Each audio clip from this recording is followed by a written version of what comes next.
Hey, thanks for checking out our services here at Meeting Place. If these services have been a help to you and you'd like to help us out financially, that would be awesome.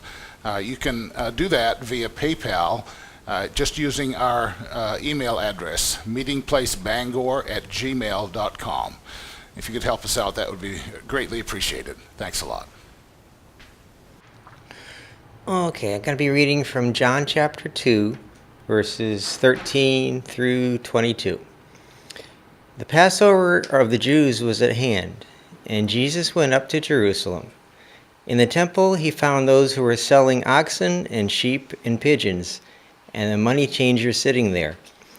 Making a whip of cords, he drove them all out of the temple with the sheep and oxen. And he poured out the coins of the money changers and overturned the tables. And he told those who sold the pigeons, "Take these things away. Do not make my Father's house a house of trade." His disciples remembered that it was written, "Zeal for your house will consume me." So the Jews said to him, "What sign do you show us for doing these things?"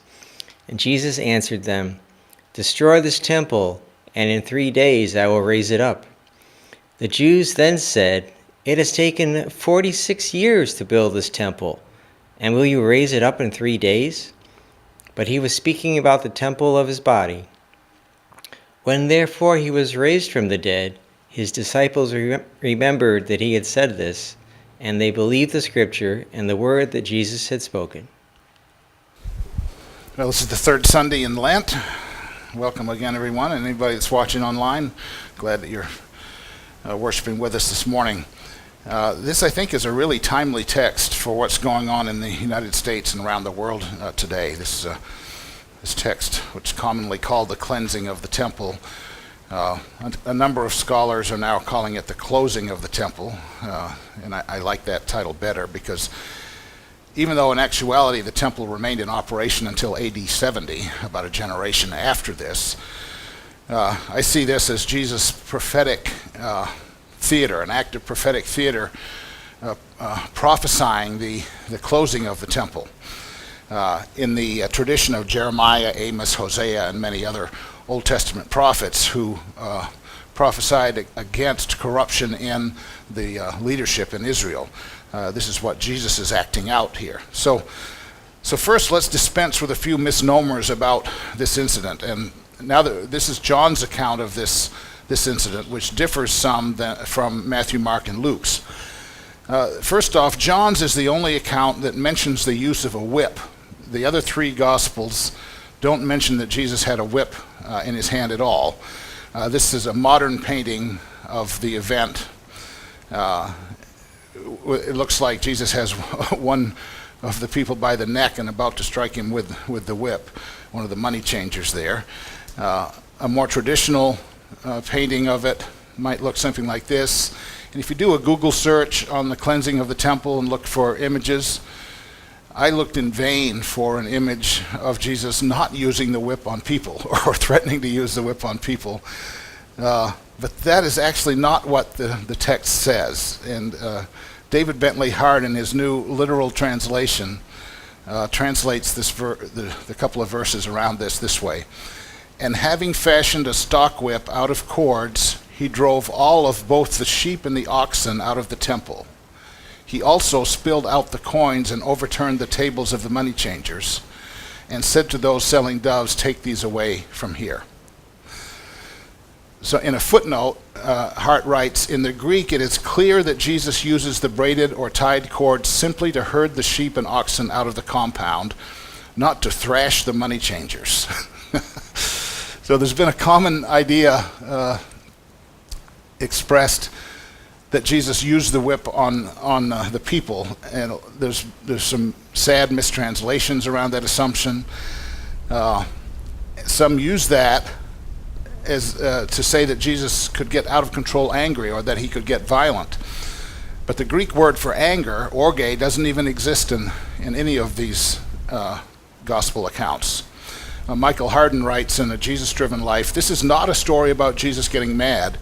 It is the great prophetic act that the end of all sacrifice had come, that something new, mercy and compassion, replaced sacrifice, which were far more pleasing to God than the blood of bulls and goats.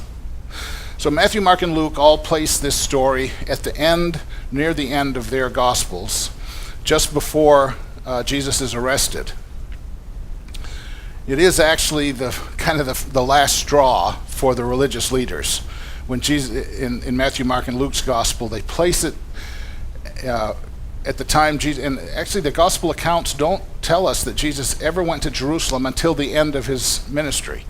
But John puts this occurrence right up front, and we'll get to why he might have done that. But this is the event in the Synoptic Gospels that led to Jesus' arrest and ultimately his crucifixion. But John doesn't place it there. He places it right up front in chapter 2, near the beginning, just at the beginning, right after Jesus' first sign, the wedding of Cana, where he turns water into wine. We're familiar with this kind of storytelling, though. If you watch crime dramas on TV, these three, Criminal Minds, Monk, and Law and Order, often show the audience what the crime is and who the killer is right up at the beginning of the show. Of course, the detectives in the show don't know what the audience knows, but this is a common way of storytelling. These are called inverted crime stories, or how to catch 'em stories, where the whole idea is the audience gets to see how the police and the detectives work out the crime, but they already know who the criminal is in the beginning. We can think of John's Gospel a little bit in this way. He doesn't put the crime, the crucifixion, at the beginning, but he does put the events that leads right up to Jesus being arrested and crucified at the beginning. Why would he do this? Well, I think it's because it's central. This story is central to what John wants us to know about Jesus. So he gets it out on the table right up front. John is not so interested in recording chronology. He's not so interested in us in recording a historical chronology of events in Jesus' life. He's more interested in conveying meaning, conveying what he wants us to get about the story. So he puts the story near the beginning because he thinks this event is central to us understanding the meaning of Jesus' coming. A primary reason, I think, for Jesus' life was this event, his challenge of the sacrificial temple system and all that would have meant at the time. So after Jesus drives the animals out and after he turns over the money changers' tables, the religious leaders ask him why he's doing this. We see this in verse 18. The Jews then said to him, "What sign can you show us for doing this?" Now Jesus had just shown them a sign. His whole prophetic act of turning the tables over and driving the animals out was a sign. It was a sign that something in his mind was very wrong with this whole temple system. So when they asked Jesus for a sign for doing this, they implied in that statement is that they understood that he was doing a prophetic act, but they wanted some validation that he was right in being able to do this.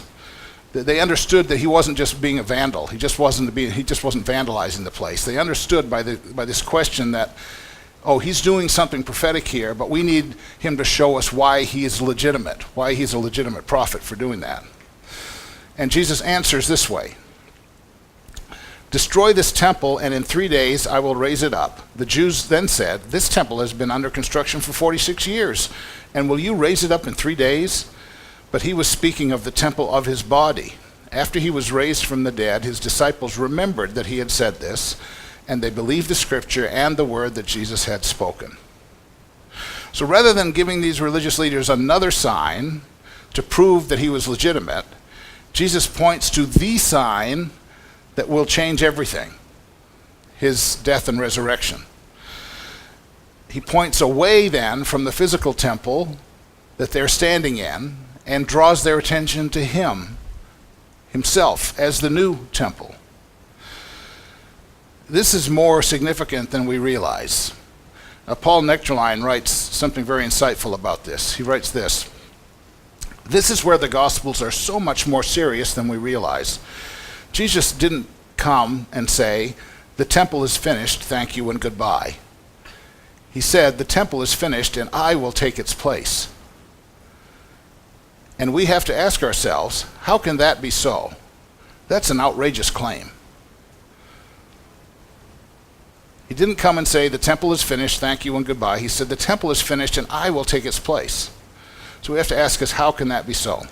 And he goes on, Jesus says, you have used the sacrificial system up to this moment to stay sane and civil. I'm now going to take it away from you. You're now going to have trouble staying sane and civil. So since the beginning of civilization, societies have stayed sane and civil in one way in particular, by uniting against a common enemy who they see as a sinner or someone who's causing God to be angry with them, and they scapegoat and expel or they sacrifice that people or that group of people in order to stay sane and civil. The temple's sacrificial system was an evolution of that process.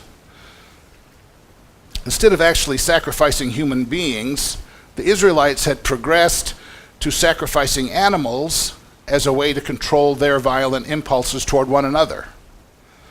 So sacrifices function as being an object on which a person's or a community's sins are carried and punished.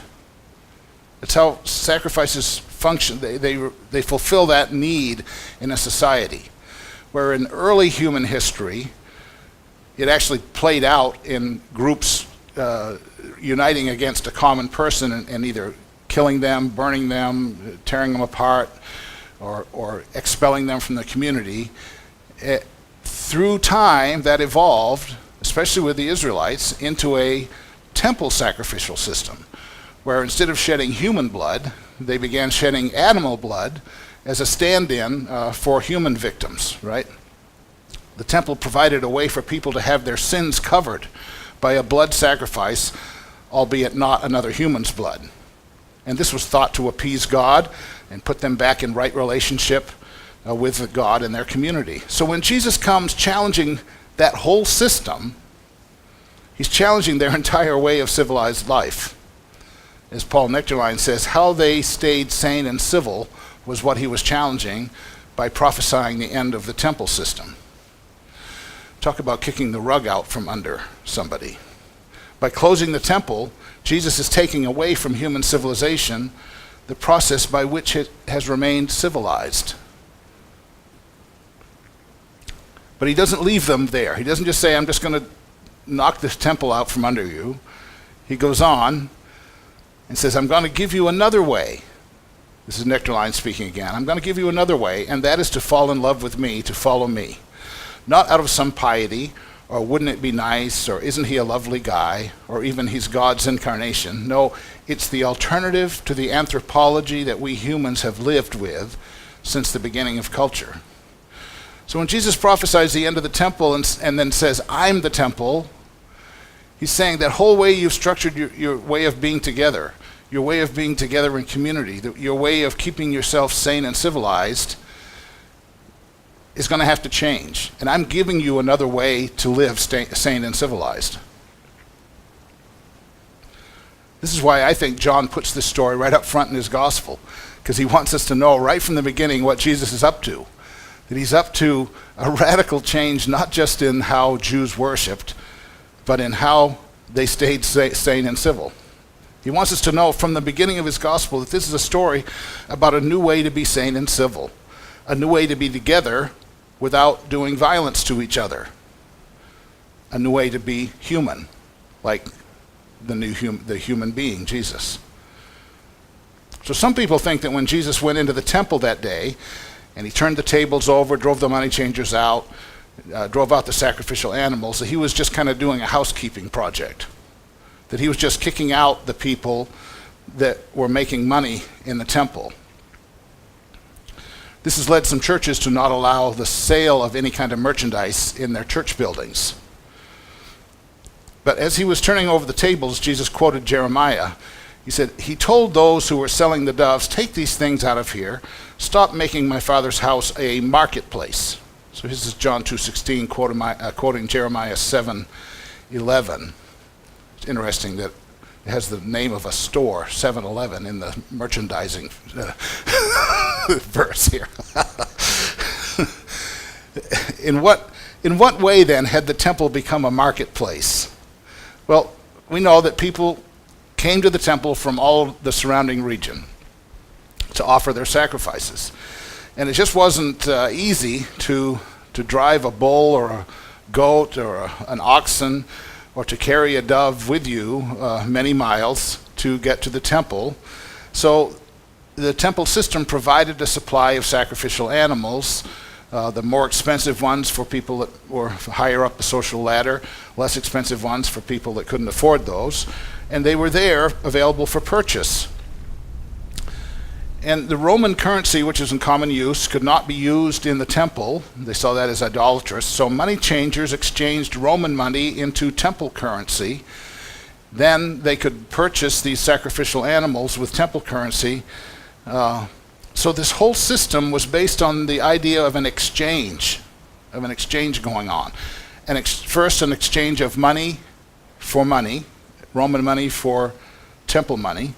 Then an exchange of temple money for a sacrificial animal, then an exchange of a sacrificial animal for human sin, a life for a life, and then a sacrificial animal for the sins of a human being.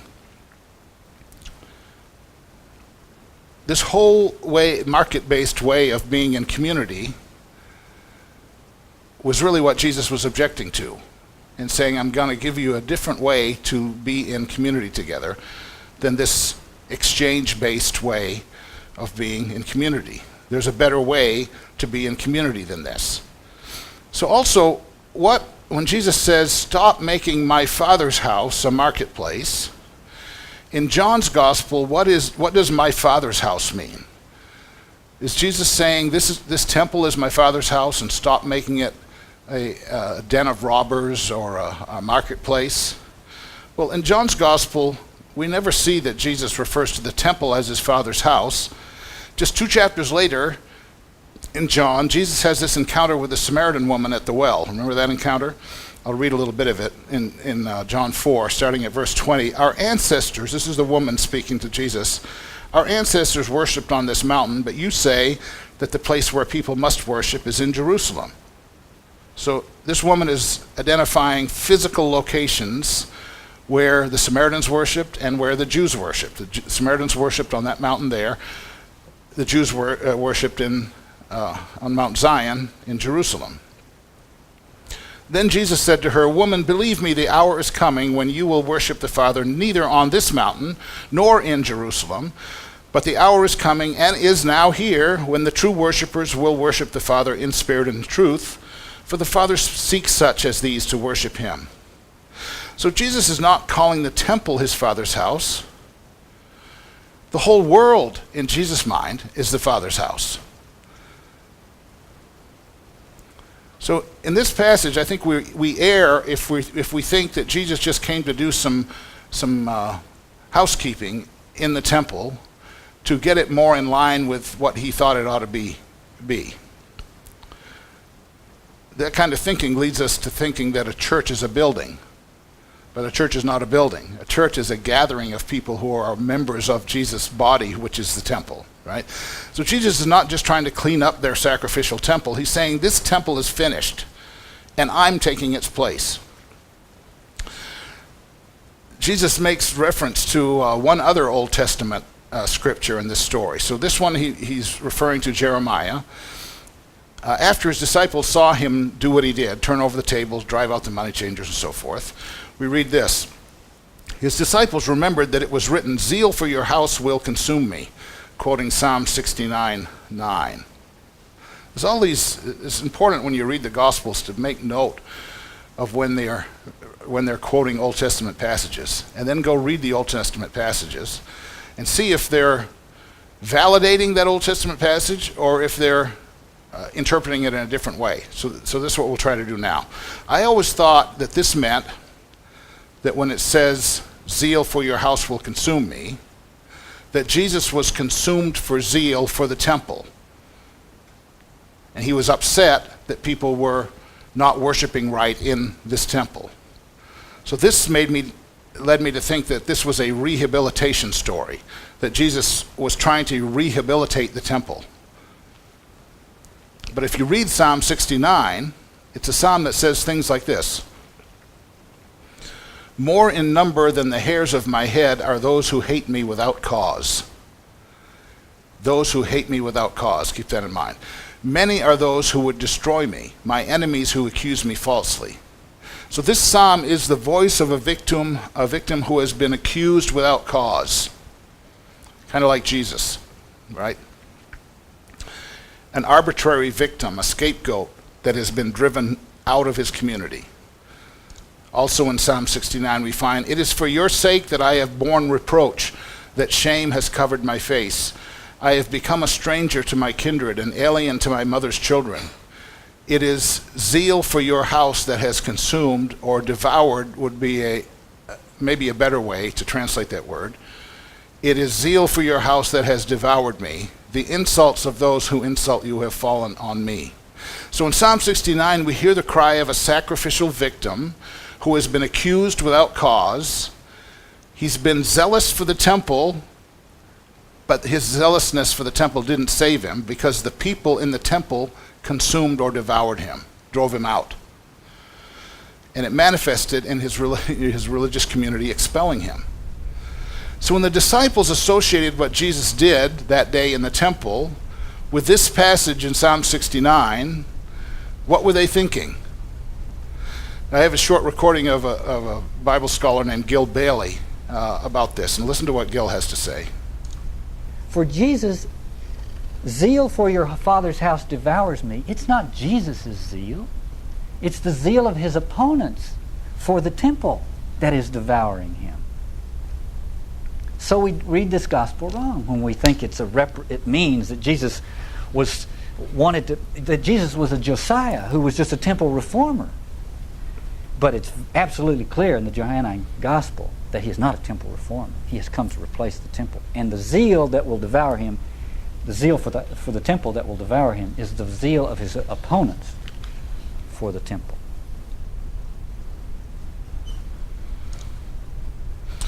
So Gil and the context of Psalm 69 has caused me to think differently about this passage. When the disciples say they remembered this passage, that the zeal for his house will consume or devour him, I don't think they were saying, well, look at Jesus, he was so zealous for the community that zeal consumed him and he had to go in there and turn over the tables. It's really just the opposite of that.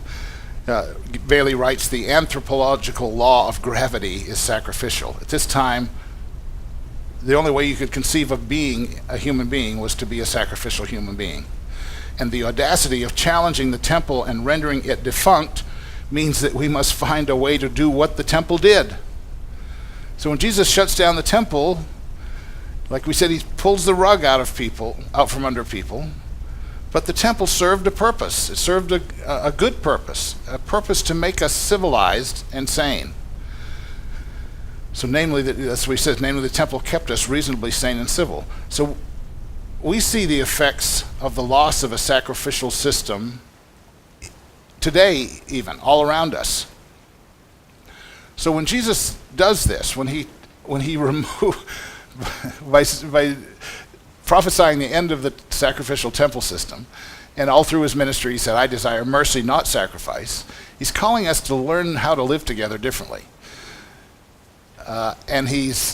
And when that temple was destroyed in a generation, what we find is the Jews have had to learn how to live together differently since then, because they've not had a temple to sacrifice in ever since. So the Jews, I think in many ways, are farther down this road than many Christians are, because they lost their sacrificial temple system, where Christians have in many ways figured out a way to replicate it, to make a new one.